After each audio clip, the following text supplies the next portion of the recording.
Si vous avez vu pas mal de mes vidéos, que vous me suivez sur Instagram, vous êtes forcément passé sur mon petit déjeuner une fois ou une autre, en rentrant de sport ou pas. Et jusqu'à il n'y a pas longtemps, je mettais juste des flocons d'avoine, rajoutais un peu ce que j'avais sous la main dans différents bocaux, un liquide, et je mangeais ça cru, nature, jusqu'à ce que je découvre un petit peu le granola. Et pour amener à ce granola en particulier, c'est qu'en étant en vacances à 8 dans la maison que j'ai dans le sud, vous avez peut-être vu sur Instagram qui passait avec un sanglier, hein. Sinon c'est en story permanente, vous pouvez y aller. L'histoire du sanglier n'a pas grand chose à voir avec le granola, mais c'était un petit événement marquant de cet été.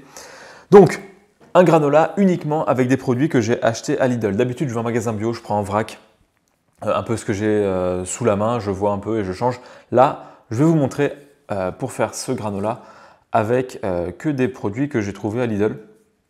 Et je vous mettrai aussi en description le coût par 100 grammes, par portion, ça dépend parce que là ça part assez vite. Et les apports nutritionnels comme indiqué sur les étiquettes, mais moyennés avec tout ce mélange. Voilà. Ben moi je vais vous laisser à ça, la recette. Ça c'est un postillon qui est parti, c'est pas très Covid, mais vu qu'à l'écran ça passe. Et ça arrive parfois en cours avec les élèves. Ceux qui sont au premier rang, parfois ils en voient qui arrivent. Tant pis. Voilà. De toute façon, si on n'en parle pas, eh ben, ils vont en parler. Si on en parle, ils en parleront. Donc autant rendre le truc drôle. Bref, je digresse. Je vous laisse au granola parce que là, j'ai parlé plus de temps que l'ensemble de la vidéo pour qu'elle tienne. Pour ce granola, ça va être très simple. En gros, il faut quasiment un peu mélanger, mettre au four, remélanger et c'est prêt. Ce que je vais faire, c'est que je vais laisser de côté tout ce qui ne va pas aller au four. C'est-à-dire que ce soit les raisins, les fruits secs, les mélanges de différents fruits de baies et autres. Ce qui va aller au four, quel que soit le granola que vous fassiez, donc ici pour celui-là, ça va être tout ce qui est noix, amandes, noisettes, tout ça, mais surtout les flocons d'avoine ou autres mélanges à base de flocons d'avoine, avec un petit peu de sucre liquide. Ici, parce qu'il l'avait, du sirop d'agave, sinon du miel un peu liquide, mais j'aime pas trop mettre le miel au four, parce que je me dis ça détruit pas mal de petites choses.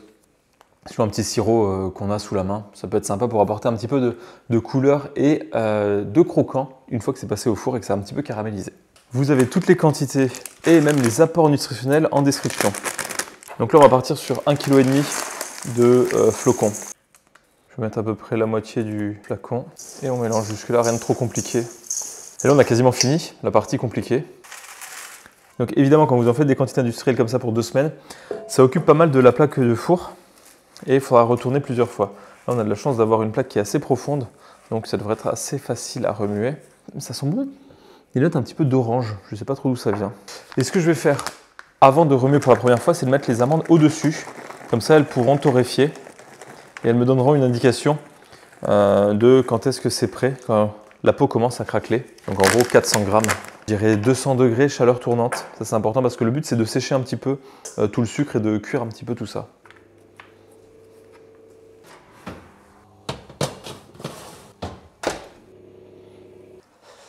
Là, je trouve que c'est la bonne couleur pour les amandes. Et quand on retourne, on voit l'humidité qui repart. Et au fond, le muesli, les flocons qui sont un peu plus blancs, qui n'ont pas eu le temps encore de cuire, de devenir un peu ce côté marron doré. Ce qu'on peut faire, c'est aussi ouvrir le four régulièrement pour enlever l'humidité et pour que ça sèche un peu plus vite. Et on remet au four. Et voilà, j'ai refait l'opération 2 fois. On en arrive ici. C'est la couleur qu'il faut. Ça va finir de sécher. Donc les vapeurs de partir, et on va laisser refroidir dedans s'il fait froid, dehors s'il fait chaud. On entend que c'est bien sec. Et pourquoi on a fait ça avec les noix? J'ai déjà fait plusieurs fois, mais là, ces amandes qui sont torréfiées, elles sont croquantes et franchement le goût il est tellement meilleur. Et une fois qu'on est là, on va ajouter tous les mélanges, les graines. Comme je l'ai dit, le problème avec Lidl là, c'est ces petits sachets, il y a beaucoup de plastique. Et là, typiquement, il y a des abricots où on a rajouté pas mal de choses pour qu'ils restent orange. Là, je vais les redécouper, je les laisse, hein, ça ne me dérange pas plus que ça, philosophiquement. Mais bon, encore une fois, on peut faire exactement la même chose en magasin bio. Les chips de coco et les 2 derniers sachets, les dattes et les figues que je vais découper. Donc après la découpe, voici figues, dattes et les 3 abricots que j'ai trouvés. Ils m'ont l'air un petit peu humides, je vais les mettre au soleil pour qu'ils sèchent un petit peu. Là, les quantités, ça devrait aller. Donc comme je disais, c'est vraiment le petit déjeuner que je trouve optimal en termes de goût. d'apport nutritionnel, de potentiel calage pour tenir la matinée, rapidité à faire, parce qu'à part torréfier un peu ça et verser des sachets, ça va. Tous ceux qui l'ont goûté l'ont presque adopté. Enfin bon, après voilà, si c'était fait tout seul, il l'adoptera encore plus, mais pas mal de retours très positifs là-dessus.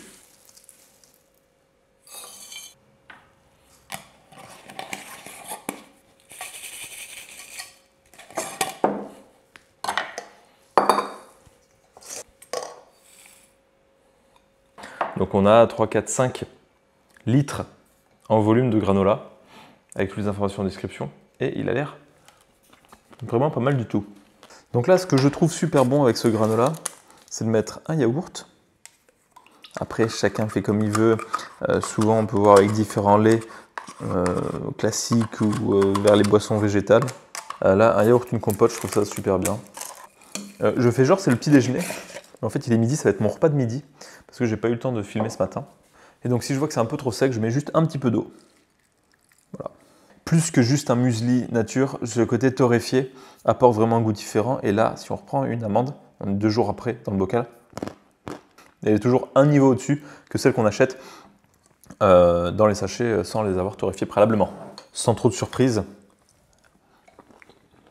parce que j'en ai mangé ce matin. Peut-être un poil sucré. La compote, pas forcément nécessaire vu tous les fruits secs qu'il y a. Mais encore une fois, là c'est juste une idée. Je ne vous donne pas des recettes qui sont figées dans le marbre, très loin de là. Au mieux, ce sont juste 2-3 petites suggestions. Vous voulez moins de fruits secs, bah, vous mettez plus de noix ou plus de flocons d'avoine si vous n'aimez pas la vie. Vous mettez que des flocons d'avoine, c'est très bien aussi avec un petit peu d'eau. Ça peut passer. Des fruits frais. Des fruits surgelés, souvent je mets des petites framboises ou des fruits rouges surgelés. Un petit déjeuner qui donne envie, qui nutritionnellement est pas incohérent et qui cale bien au moins jusqu'à midi.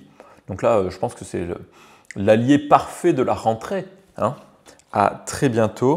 Si vous voulez suivre de temps en temps, parce que je ne publie pas très régulièrement, des petits bouts de vie plus ou moins rigolos, avec des concours quand même assez cocasses sur des jeux de mots en voiture que je ne pourrais pas faire tout le temps, que j'en ai profité pour faire pendant les vacances. Bref, par exemple des panneaux où il y a marqué des noms et on détourne ce nom avec un jeu de mots. Voilà. Donc par exemple, il y avait le Chambon de récemment. Et donc, bref, je ne vais pas expliquer les vannes, surtout que expliquer une vanne, c'est pas fou. Expliquer une blague pas folle, c'est encore moins fou. Donc, merci beaucoup et je vous dis à très bientôt.